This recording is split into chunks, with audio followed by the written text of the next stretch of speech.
Hi everyone, and welcome to Sports Watch. If you like the content, please press the bell icon for further notifications and like, share, and subscribe to the channel. UFC President Dana White just made some blockbuster announcements about some recent fights in the upcoming months for the UFC, which is tackling Islam Makhachev, the pound for pound number one fighter in the world, is moving up to welterweight to fight for the welterweight title versus current champion Jack Della Maddalena.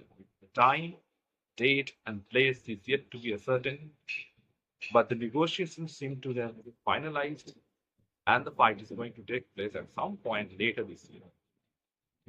What that also means is we have a vacant lightweight title.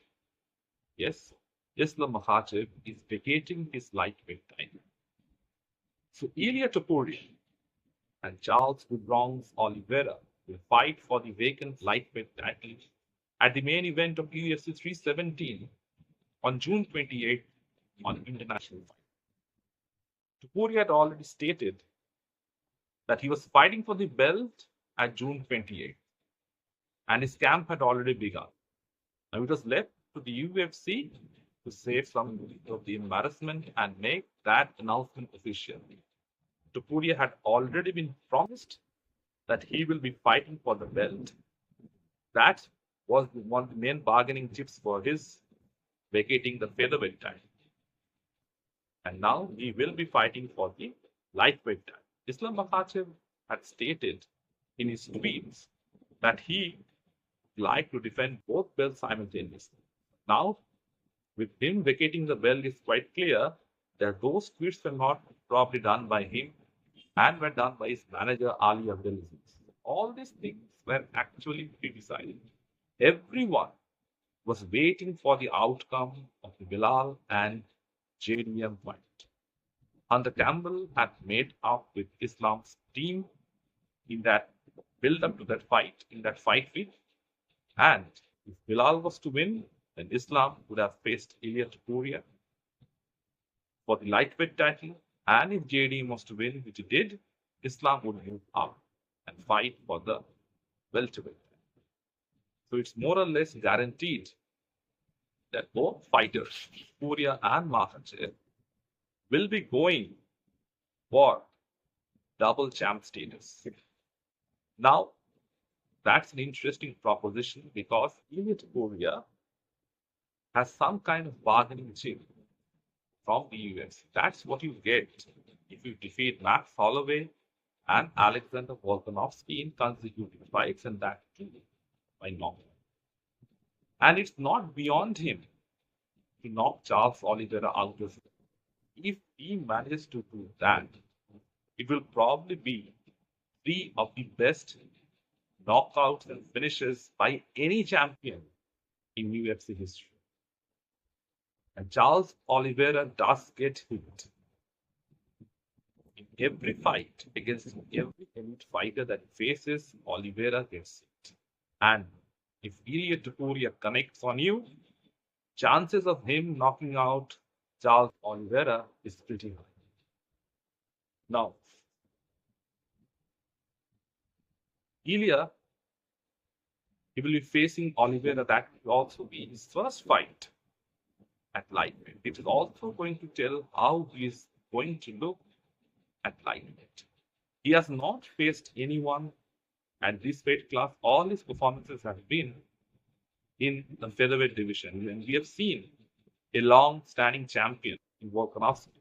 When he eventually made his move up to lightweight, he got flattened by Islam. Yes, the first fight was very competitive, but Makhachev won clearly, and the second fight, he got knocked out. So there are chances of Charles Oliveira winning that fight as well.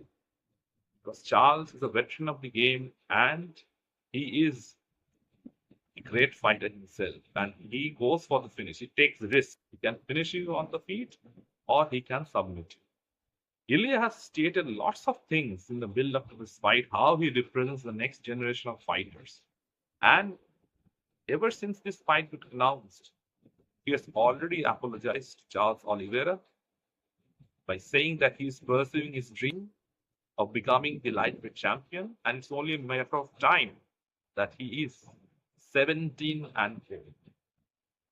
But the question is, what if he were to lose to Charles Oliveira? Then what happens to him? And what if Islam Makhachev were to lose to Jack Della Maddalena at 170 pounds, which is a very distinctive possibility? Then the UFC would have spoiled one of the greatest matchups in recent history between Makhachev and Topuria. It's a very high possibility that both these fighters can lose those fights. Jack Della Maddalena looked exceptional against Bilal Muhammad. He didn't give Bilal any space in that fight. Yes, Bilal had the wrong game plan, but Jack forced him to fight his fight. And Jack is a big welterweight.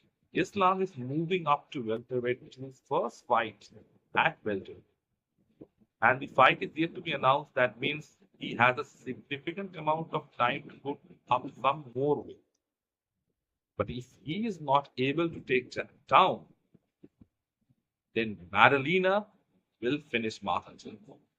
And if Islam and Topuria both lose, that will be a huge debacle on the part of the UFC. And it is a sorry state that Islam had to vacate his title before moving up because of some false promises that the UFC made to Topuria. Earlier, we had seen Israel Adesanya challenging for the light heavyweight title against Jan Blachowicz. He didn't have to vacate his middleweight title. Neither did Alexander Volkanovski vacate his featherweight title when he was fighting Islam Makhachev for the lightweight. So why should Islam vacate his lightweight title to fight Jack Della Maddalena for the welterweight title? There can be only one reason for that. Islam isn't coming back to lightweight anymore. He's probably going to put on some weight, and that means that he will finish his career at welterweight. And we have plenty of interesting matchups in that division for Islam. The welterweight division is looking very strong in recent times. Former champion Kamaru Usman, who is about to face Joaquin Buckley, has already stated that if he were to win against Buckley, then he is absolutely certain of entertaining a fight with Islam. Yes, he's friends with him, but that doesn't mean he won't fight him.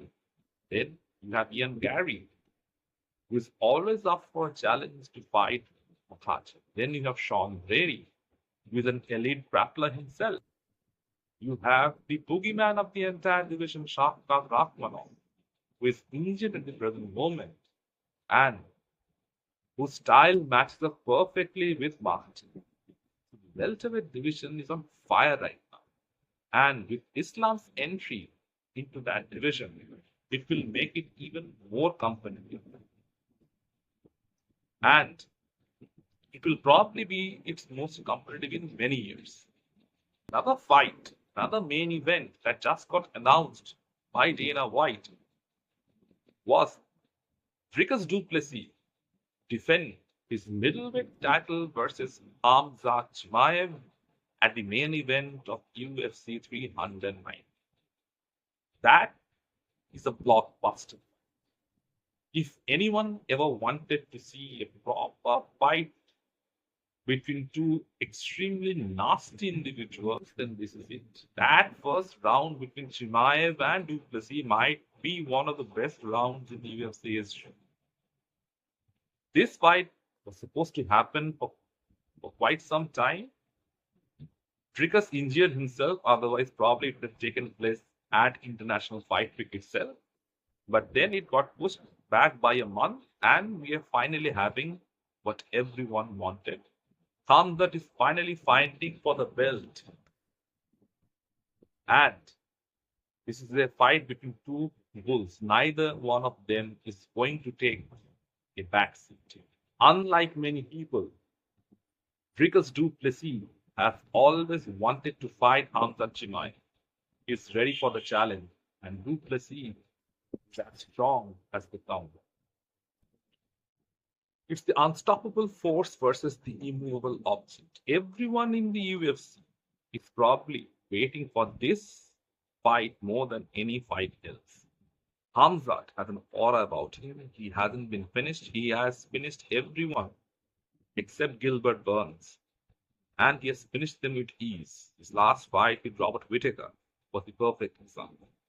And same goes with Dricus du Plessis as well. Du Plessis has finished everyone except Sean Strickland in his recent fights, and he hasn't lost in 7 years.